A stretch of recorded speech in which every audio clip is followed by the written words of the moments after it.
Coding has become a popular pastime for many kids and is offered as a class at many schools.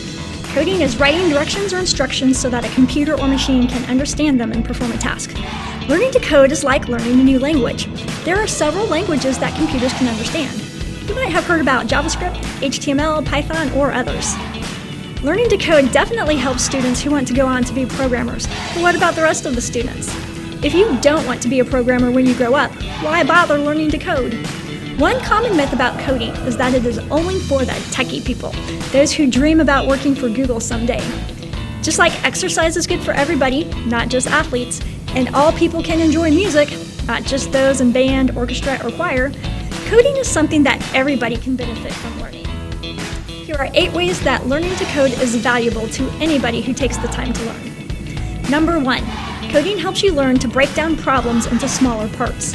This is called decomposition and is done by looking for patterns and understanding the cause and effect of each coding step. This problem-solving skill can be useful in real-life situations where a big event has to be planned and broken down into many steps. Number 2, coding helps you to troubleshoot problems. When a code doesn't work, it is always the code's fault, not the computer's. The computer only knows how to do what you tell it to do in the code. Finding the error takes close reading, patience, and using the scientific method.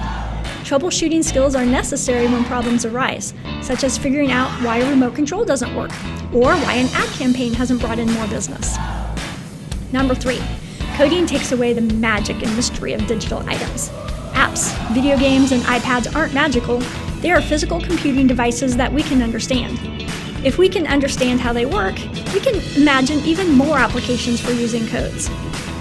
Number 4, coding builds up other academic skills, such as math, reading, spelling, and writing.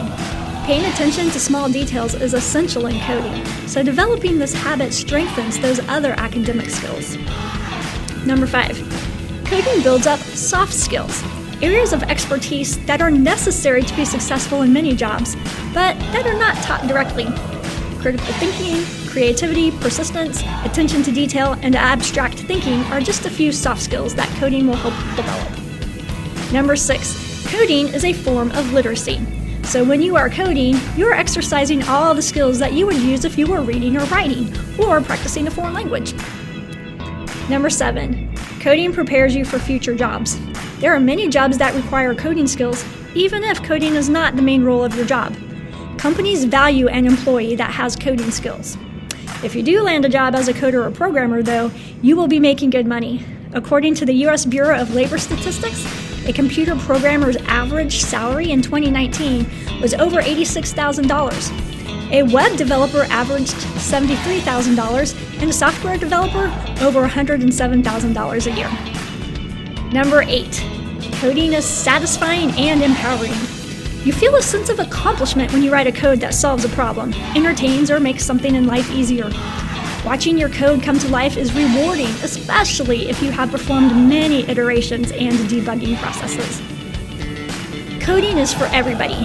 In my classes, I've had highly successful female and male coders. Students with no coding experience and students with vast coding experience enjoy the challenge of coding. Students of all races and colors, students learning English, students already proficient in English, students who get straight A's, students who don't, athletes, bookworms, musicians, actors and actresses, quiet kids, outgoing kids, they have all become talented coders. Coding is for everybody, and I hope you take on the challenges of coding and reap all the benefits that come with it. Thank you to the following websites that I used for sources for this. Have a great day.